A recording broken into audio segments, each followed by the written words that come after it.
We have a lot of questions already, which is great. Hi, Elaine.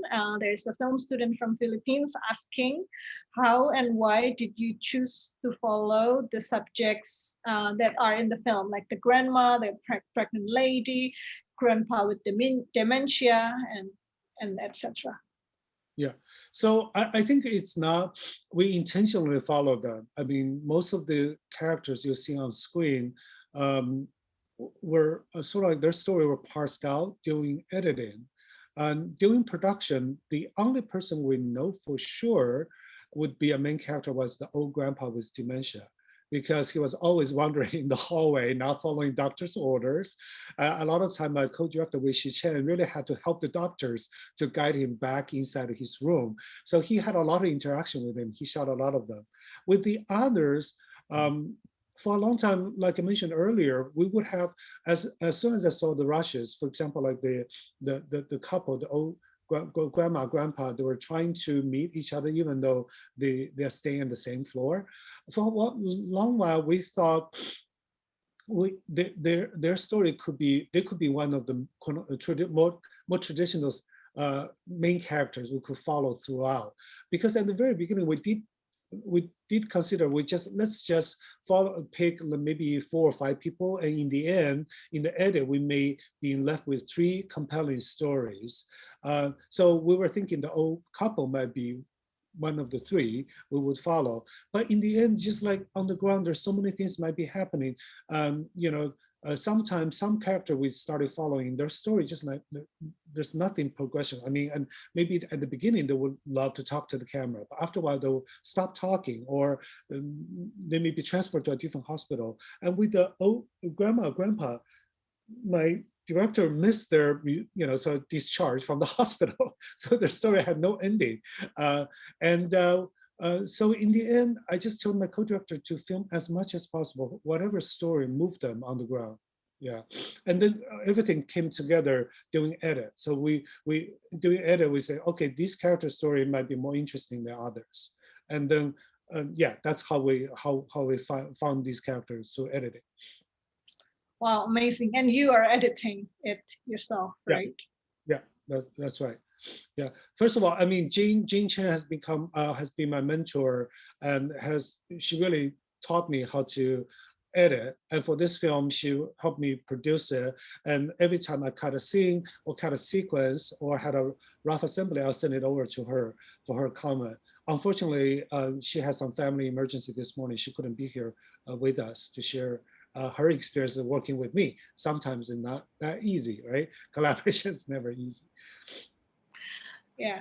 Okay. Another question from Elaine. Death and disease of family members are very sensitive and intimate topics. What protocol and decisions did you make in order to ensure respect and safety towards the film subjects? Yeah. So because during the I think during the lockdown, nobody was allowed to bring anything in and out of the contamination zone. So even for my co-directors, first of all, they were filming individually, right? And then they were filming with very small Sony mirrorless A7S cameras and Canon 5D Mark II. They couldn't bring the equipment in and out.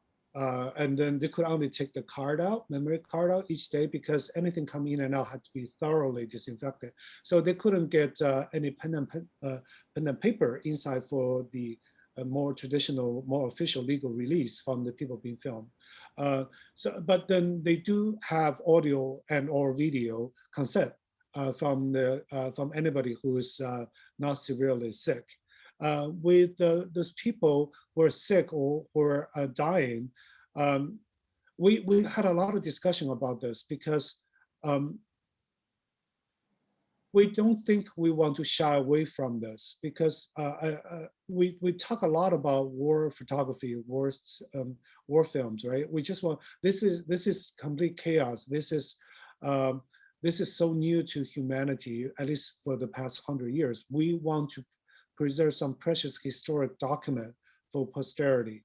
So we don't want our camera to shy away, but at the same time, I completely trust my instinct and my empathy from my co-directors, because from the footage you could see the way they shot the severely sick and the dead was from a respectful distance. And then I mean, they don't have gratuitous close-ups to try to tug the heartstrings of the viewers, try to make you cry. It just try to be there, try to be quietly there to see what was horrible about the outbreak. And during editing, what we did was we definitely had a lot more body bag scenes or shots. We took all of them out because the body bag we showed body bag at the very opening scene of the film. We did want to see that. We did want to see, or we did want to show that, to show dead people being transported, but we didn't want to repeatedly show that. And also for anybody who's severely sick, we did our best to try to get at most to get a side profile shot. And mostly it's because there's they're intubated, so there's machines in front of the face, or there's gloves obscuring their face. So we do want to be respectful to people's privacy, and in that way. But at the same time, we do feel strongly that we don't want to use, we don't want to sort of like obscure anybody's face in post-production, because otherwise that really lessens the impact of the film. So yeah, it is a conversation I think all the filming team during COVID are having. It's like, what's the ethical boundaries? I hope my collaborator and I will make the right decision.